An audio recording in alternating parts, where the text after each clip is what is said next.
Bismillahirrahmanirrahim. Assalamu alaikum. I'm your science teacher. Today is our first lecture of Zoom online classes. Today our topic is states of matter from chapter number 9, which is physical and chemical changes.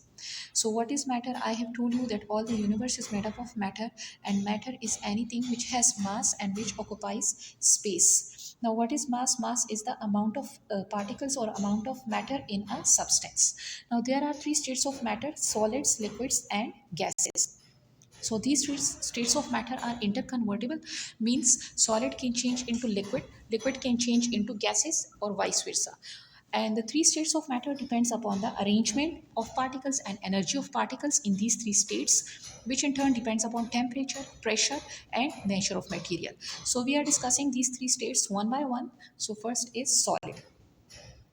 Solid is that state of matter in which particles are arranged in regular pattern. These are tightly packed, means there is very little or no space between them. That's why solids cannot be compressed easily, means compressed means their size cannot be reduced by applying pressure because they are already tightly packed. They just vibrate about fixed position, but the particles do not move from one place to another, and they have less energy than liquid and gaseous particles. And the forces of attraction between the particles in a solid state of matter, they are the strongest. Now the second state of matter is liquid. In this state of matter, the particles are arranged in an irregular pattern. They are close to each other. This means there is not much enough space between them. They just vibrate, move about, and slide past each other.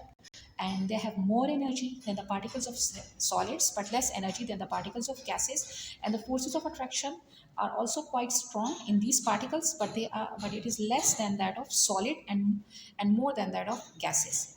And the third particle of matter is gases. It is that state of matter in which the particles are not arranged in regular arrangement. They are placed far apart from each other, therefore they are easily compressible, means they can be reduced in size by applying pressure, and the particles can freely move at high speed, and they have the highest energy as compared to the particles of solids and liquids, and the forces of attraction between these particles is also less as compared to the two states of matter.